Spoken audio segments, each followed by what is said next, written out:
E aí, Amires, teve uma fase interessante, né? Que foi a fase que o Buscapé comprou a sua consultoria e aí você criou uma área de experiência do usuário no Buscapé, isso há um bom tempo, né?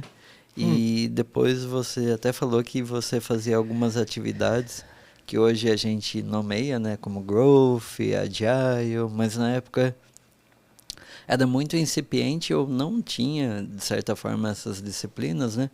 Como foi essa experiência? Aí se você puder também contar para o pessoal um pouquinho o que foi o Buscapé, né? O que ele trouxe também para a cultura de inovação e de empreendedorismo aqui no Brasil, né? Bom, eu já conhecia o Romero de muito tempo atrás, quando ele tinha começado a, a empresa, mas obviamente a vida levou cada um para um canto. E depois um dos profissionais que estavam trabalhando ali na diretoria precisou de um trabalho de UX e eu comecei a fazer repetidamente trabalhos para ele.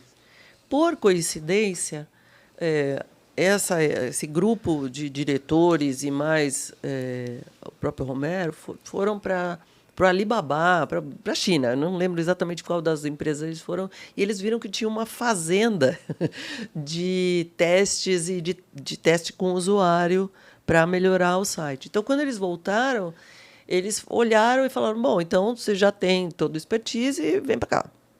É, lembrando que o Buscapé foi criado por pessoas das ciências da computação, né? Então a visão era muito de aqui se faz, aqui se resolve. Não tinha tanto contato assim com o usuário, mas eles deram esse valor. Então criar essa área foi uma coisa muito única, porque eu cheguei sozinha, né?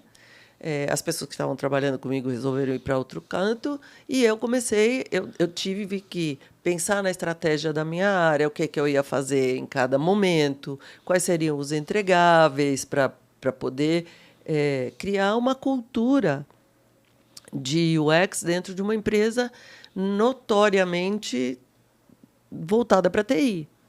E eu só posso agradecer por essa oportunidade, porque eu tive muito apoio.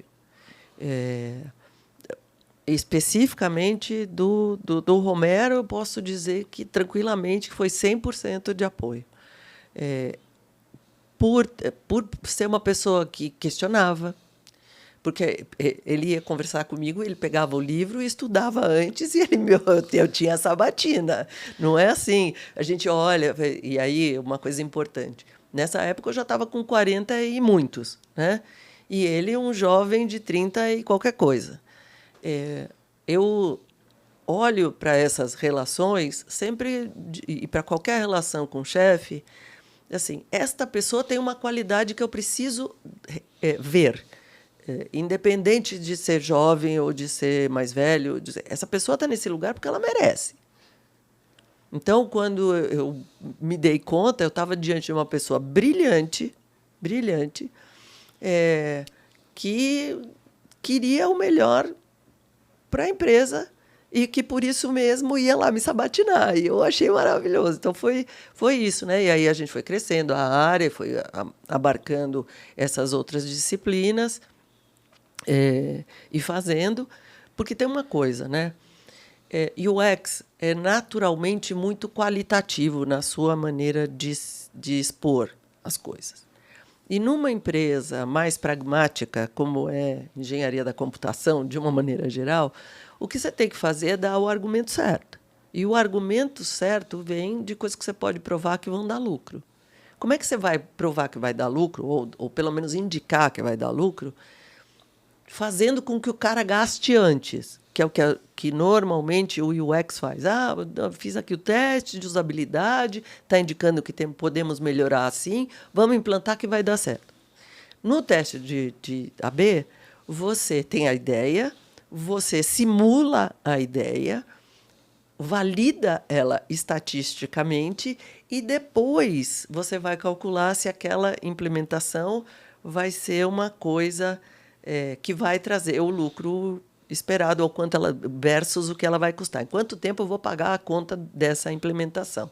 Resultado, né? Na hora que a gente começou a fazer isso rotineiramente, ficou muito mais fácil, porque estava muito difícil, eu estava no outro lado, né, de tentar explicar o qualitativo. Na hora que a gente começou a fazer teste AB, começou a fazer sentido. E aí foi muito mais fácil criar essa cultura de UX a partir desse outro lugar, que não o lado qualitativo. Aí, quando chegou o qualitativo, e quando a gente começou a falar de novo sobre o quali, juntar com o que estava ali no teste AB, ficou melhor.